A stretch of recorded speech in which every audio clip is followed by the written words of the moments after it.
Hi everybody, thank you so much for being here today and walking through the exhibition with me that is entitled The Inner Eye, Vision and Transcendence in African Arts. My name is Nooter Roberts. I am the consulting curator for African art here at LACMA, the Los Angeles County Museum of Art, and I'm also the professor of World Arts and Cultures at UCLA. And I'm just delighted to be able to present the exhibition to you. This is the third day before it closes, at the end of the day on Sunday, July 9th.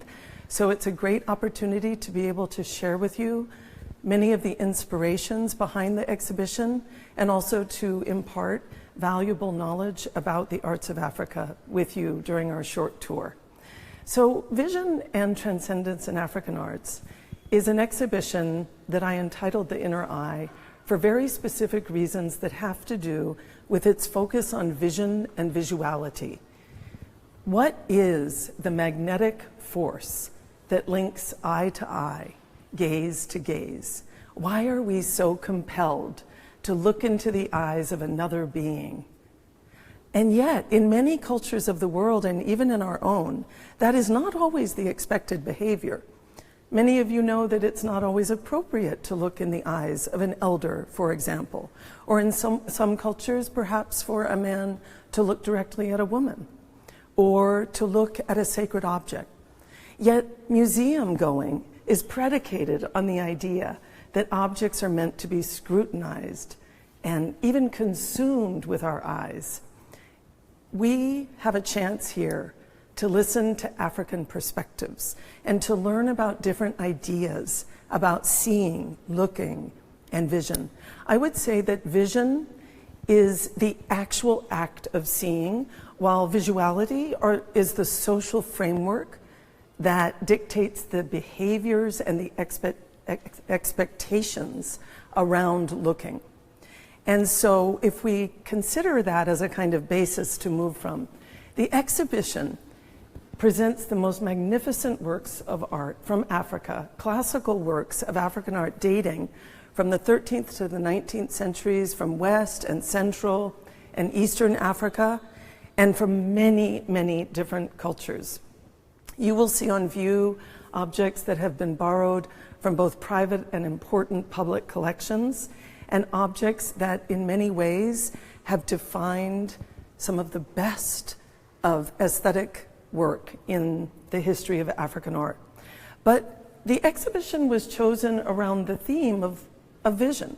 And you'll notice that every object has very interesting eyes. In this exhibition, you'll see some objects that are looking directly at you, and others that are not looking at you at all, perhaps averting their gaze, perhaps looking within. We'll talk about why it is that some objects have internal, downcast gazes, and others have very assertive, directed gazes, even projecting eyes or multiplicities of eyes or multiplicities of heads that might signal enhanced vision or heightened awareness or being able to see in every direction at once. So these three objects that you're seeing first are our greeters. They're welcoming you into the exhibition. They are absolutely fantastic forms, bold commentaries by diverse African artists on how the human form is not something to just be replicated naturalistically or literally, but conceptually. What can African art teach us through its abstraction, through these bold and alternative forms? Well, let us begin over near the introductory wall and have a look at this electric blue mask from the Grebo people of Liberia. This wonderful mask was not only used by the Grebo and Kru peoples of Liberia in its own lifetime, but it was also in the collection in the early 20th century of the artist Maurice de Vlaminck, which gives you a sense of how early modernists were so influenced and inspired by the incredibly innovative forms that you see as exemplified by this mask, with its projecting eyes, yet with totally asymmetrical treatments of the pupils and a kind of a little thread or chain or wire over the teeth. What does this mean? What is this trying to impart to us? Well, let us go over to the Galade Mask from the Yoruba people of Nigeria and talk about why the exhibition is called The Inner Eye. So, this mask that depicts a beautiful woman in Yoruba culture of Nigeria is performed by men, made by men, and used by men to honor our mothers, collectively the elder women of the community who are the pillars of society. It's an important masquerade festival, and this beautiful mask really shows us how there is this play of inside and outside. As the Yoruba say, everybody has an inner head and an outer head. But there's also the idea that in Yoruba culture, some people in society are gifted with what's called the inner eye, oju inu. The inner eye is a special capacity to grasp the most essential character or quality of a given thing or person, and to be able to manifest that within a work of art. Artists often have this gift, also mothers, healers, some rulers, just rulers, fair-minded rulers who care for their people, and deities. And this mask, with its interwoven sculpting of the face, plays with that idea of internal, external, inner eye, inner head, outer head, and how life is a balance of these dualities. And also, it tells us that vision in many African cultures is not a static noun, but rather an active verb. Vision is all about a call and response. We are not just here to stare at these objects are staring back at us. They are responding to us. And that is the sign of oju inu. But oju inu more broadly translates as insight. And I would say that every object in this exhibition is about insight or introspective brilliance. Take the mask to the right of the Galade, which is a hornbill mask from the Mono peoples of Liberia and used by a men's association called the Poro Association, which is very much dedicated to the powers of the wilderness. So what you see in this otherwise human face mask is a hybrid with a hornbill. Why? Because a hornbill is a powerful bird that harnesses the powers of the wilderness. But if you walk around this mask and look at the back and gaze at the interior of the mask, you're going to see these remarkable inscriptions. These are mystical letters and numbers and verses from the Holy Quran that are used by mystical Sufis. There are certain cultures in Africa that have converted or that have just symbiotically incorporated aspects of Sufism, which is the mystical heart or core of Islam. And letters and numbers have the power to heal, to protect. And a mask like this, I always say, is a twofer, because it's harnessing the powers of the wilderness and the powers of mystical Sufism in a single entity, a single work of art, yet whose secrets were only known fully to its wearer and to its owner. Now, all of these masks eventually are about encompassing and expressing spiritual power and energy. But the Sufi peoples have a very particular way of talking about this idea of interiority, which is that for every visible reality in the world, there is an internal dimension, the hidden side, called Baten. And this is the Baten of this particular mask. So what I love about African art is its capacity to make visible that which is otherwise invisible or unseen, to be able to bring into tangible materiality that which we cannot necessarily perceive with the human eye, but that we might be able to perceive with our insight. So let us walk through several sections of the exhibition briefly, and I'll give you the overall idea of their themes. The first section, which is encompassed by the first case on your right, and then the central cases in this room, and the beautiful line of Chihuahua headdresses from the Bamana people on the platform to the left, are all about envisioning origins. These are objects that speak to the origins of humanity. Every culture has its ideas about how humanity began. How did humans come into existence? Well, among the Dogon and Bamana peoples of the country of Mali, and the two objects you see in this case are from the Dogon, there are very particular ways that artists are able to represent these origins that go back to in such great distance in time. We can't even measure the distance. But when you look at this beautiful female figure on her asymmetrical axis point, she's sitting on a stool that is surrounded by small figures that represent the fluid, watery beings called Nomo, who brought humans into existence. They were genderless. And that is why sometimes in Dogon art we also see hermaphrodites, male and female attributes, that represent the very earliest beginnings of time. To the right of that figure is a horseman, an equestrian figure, dating to the 1400s, which is amazing for African arts in wood. Because don't forget that most of Africa has a very tropical climate, and the medium of wood would not ordinarily last for more than 200 to 300 years with the humidity and the rains. But in Mali, which is just south of the Sahara, it's quite arid. And some sculptures have been able to acquire an almost kind of stone-like patina that has to do with the climate, and it has to do with the care of the object through time.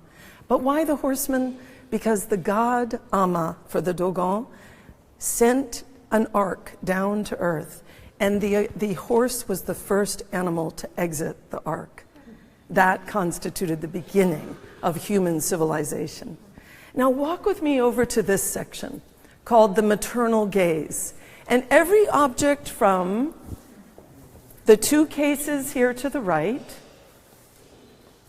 and to the large sculptures on this platform are part of a section that addresses the very most basic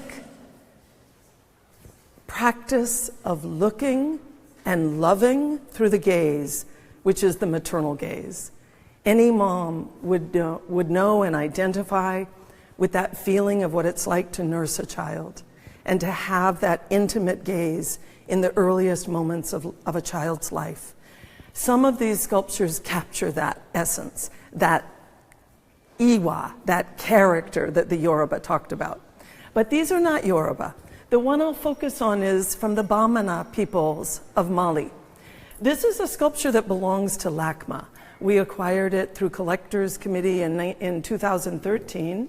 And it's a sculpture, nearly 4 feet high, of a mother and child that is even older than the horseman. It has been carbon dated to the late 1200s to the 1300s. Amazing. And not only that, but despite the fragmentation, you can see that this sculpture has been loved and adorned. Every year it was brought out. It was used to help women through the challenges of conception and childbirth. And it was brought out for ceremonies where it was washed and adorned and then anointed with shea butter, giving it this beautiful hardened surface, but that speaks to centuries of love and intimate contact. Even the fragmentation perhaps only enhances its beauty. The baby's head is gone, but the mother's gaze looking toward that child is ever present. And the dagger on her arm speaks to her strength, and her gaze and her composure with downcast eyes speak to her pride in being a mother, her pride in ensuring the progenitor and the future of her community. Come with me now over to the side here where we'll look at these fantastic headdresses. These headdresses 10 of the same variety but different genres are made by artists to honor the culture hero who introduced civilization through agriculture to the Bamana peoples of Mali. These are actually headdresses that are worn on top of the head. They're worn with a large raffia ensemble. And they represent antelopes, but also sometimes combined with pangolins and aardvarks, who are also animals that dig in the ground, just as farmers have to use their tools and hoes to sow the soil, to plant the seeds, to ensure the bounty of the harvest. These are danced in pairs, male and female pairs, and they take Bamana peoples back to the celebration of those beginnings that ensure the continuity of the group. I'm moving over now to a section called Insight as Education.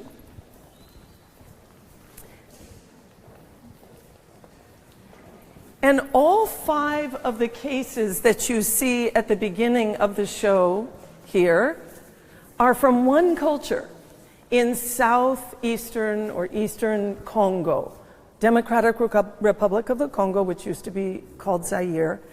And this culture is known as the Lega. What I love about the works in these 5 cases is that they're all about how vision, or in this case, insight, can lead to higher perception, can lead to esoteric knowledge. And in Lega culture, education does not stop with high school, college, or even an MA, PhD, MD, or law degree. Education is something that you do through the course of your entire life, with death even being the ultimate stage of initiation. In Lega culture, these objects are full of whimsy and wit. They're so interestingly dynamic. There's such crazy alternative forms. And it's important to understand that they weren't just shown like this, but rather used in performances with music and songs and proverbs and dance in order to convey ethical, moral messages. The Lega had an association called Bwami, which was a moral society to which all people belonged. And elders were considered to be the most erudite among its members.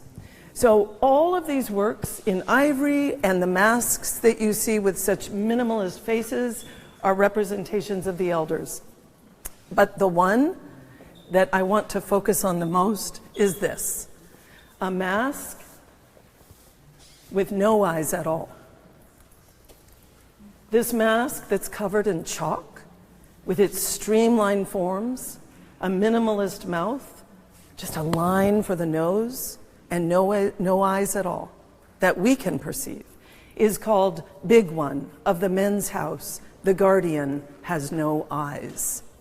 This is because the elder that is represented can see through his heart. The eyes are non-essential because seeing, true seeing, comes from within.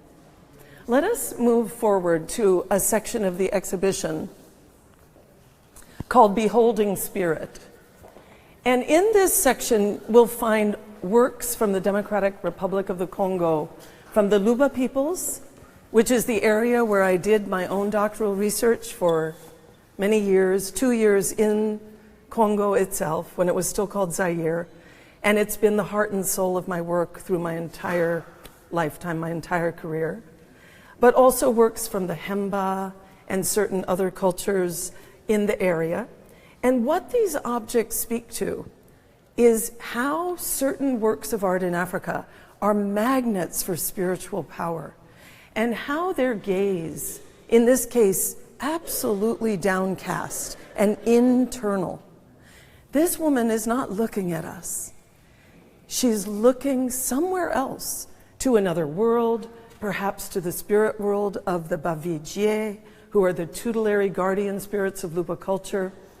But in her gaze, she is telling us that she is the guardian of the secrets of Luba royalty, a very important kingdom in the pre-colonial period. And that within her body, Luba people say, Only the body of a woman is strong enough to hold a spirit as powerful as that of a king. Through her scarification patterns on her torso and the gorgeous coiffure or hairdo that she wears, she is telling us that she is Luba, that she is a woman of status, and that she is a contributing member of this society. But more importantly, you might look at this object and think that a woman in Lega culture could be subservient. Why would she be upholding the platform of a stool that is sat upon by a male ruler? But it's anything but that.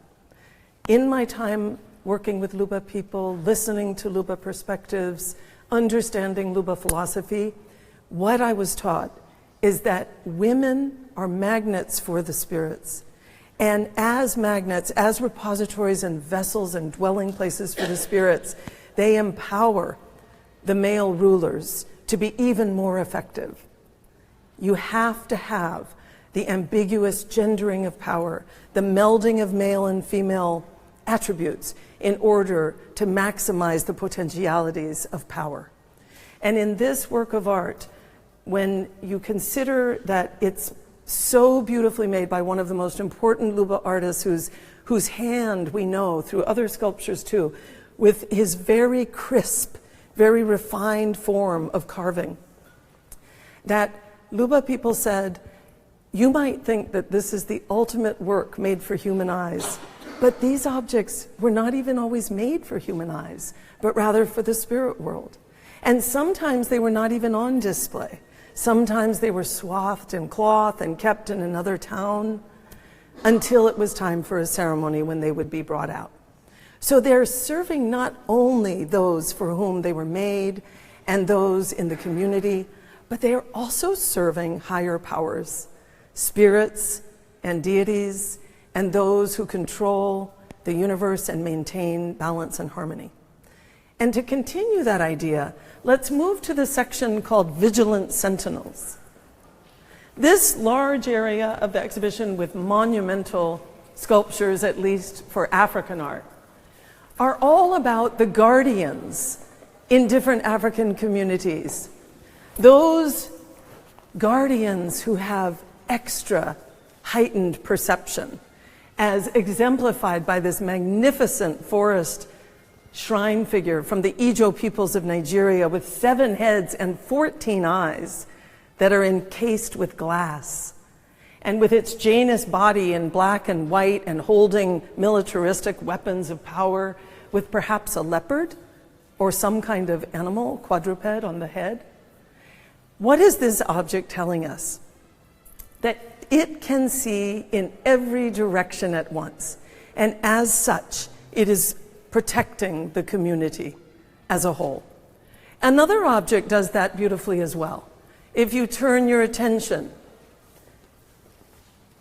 to the object to my right, called a Congo power figure from the Democratic Republic of the Congo, this beautifully sculpted large object of a male figure, a powerful male figure, is studded with nails and blades and has cavities in its stomach with medicinal substances embedded within and porcelain-covered eyes that have power substances behind them in order to enable that special extra visionary power. Why? Because this was a judge. This object served as a judge for its community. Nails and blades were hammered into its surface to awaken the spirit within. Trials were held before this figure. Oaths were sworn to truth. And the object represents not only the magnificence of one sculptor who created the wooden framework, which we can see so beautifully, and also by walking around the sculpture and noticing the intricacy of its chiefly cap and its long hair and its muscular body, but also it's the work of many hands. It's the work of an entire community over time.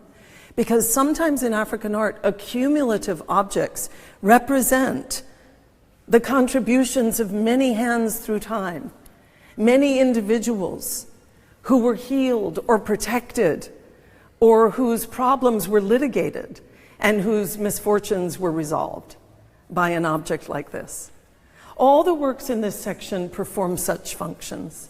The only one that I will focus on, in addition to the two I've mentioned, is this great figure from the Songhe peoples, also of the Democratic Republic of the Congo, which once again is so sculpturally powerful, next to one that is totally accumulative, so that you can no longer even see the wooden framework beneath. But like the Congo power figure, these also served to assist their communities in the maintenance of balance, of well-being, of wellness in general.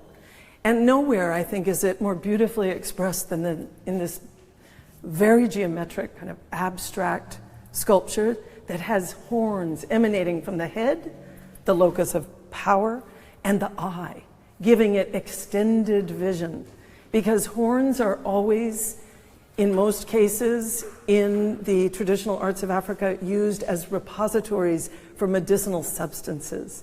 So that horn is telling us that this sculpture sees far beyond what you or I could ever be capable of. And in so doing, it is assisting its community with its problems and with its well-being. So let's focus now on the wall to the right, where we see a whole line of masks.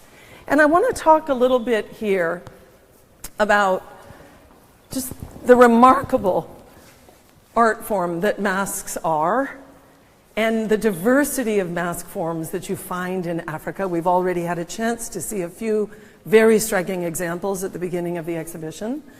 But this line of masks is called visionary performance, because it's about how vision is not only influenced by the iconography of these beautiful works, but by their choreographies as well.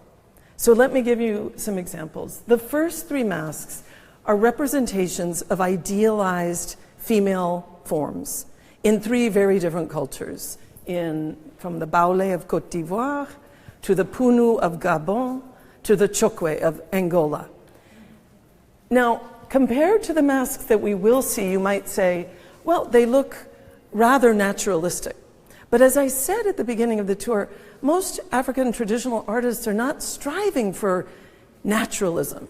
Sure, they could make an object look exactly like it does in nature. But what's far more interesting is to represent ideas. And that's what we see in so many works of art, are the manifestation in a tangible sculptural form of very abstract ideas. Also, you might look at this mask at eye level and see it like this, but in its usage, when it was being performed in the communities where it once lived for many, many decades, even possibly centuries, this Punu mask was worn on stilts at a height of 10 feet by very acrobatic, strong male dancers who incarnated the spirit of a woman who returned to the human community for a brief, ephemeral visitation. Now, continuing on, you'll see that they grow more and more abstract. Let us talk for a moment about this Teke mask from, again, the Democratic Republic of the Congo. And you'll see that it's shaped like a sphere. And the mask, you could turn upside down and it would look exactly as it looks now, just about. But the Teke people will say it might look like a face to you, but it's the cosmos. It's moon and stars and rainbows. And when the performers are dancing such masks, they're somersaulting and cartwheeling, bringing the spirit world into interaction and dialogue with the human world. So the choreographies and the kinetic expressions of these objects are just as important as the beautiful physical, formal manifestations that we see on display in the exhibition. This last gigantic mask belongs to LACMA, but it's from the Woyo people, and it looks like it's at rest. It looks like it's taking a nap. But this mask is a policeman. It was worn with a gigantic banana leaf ensemble, and it was billowing, and it was cool. and it was composed. And through those slit eyes, it saw everything. Nothing could escape the gaze of this mask. Let us continue to the last section, called Seeing Beyond. I like to think of this room as the inner eye of the inner eye. The exhibition being called the inner eye, and this room within it being the most interior part of the exhibition, because it's like a shrine. It's a shrine to lost loved ones and departed ancestors. Seeing Beyond is about how these works of art enable transcendence. The title of the show, The Inner Eye, Vision and Transcendence in African Arts, is because so often aspects of vision and insight enable us to transition to either another state of being or to a higher level of knowledge, or even to connect with another world. So these beautiful full-scale objects that you're seeing as a pair are from Madagascar, that large island off the east coast of Africa that has attributes that are reminiscent of other cultures to the east, in Malaysia, or to the north in South Asia.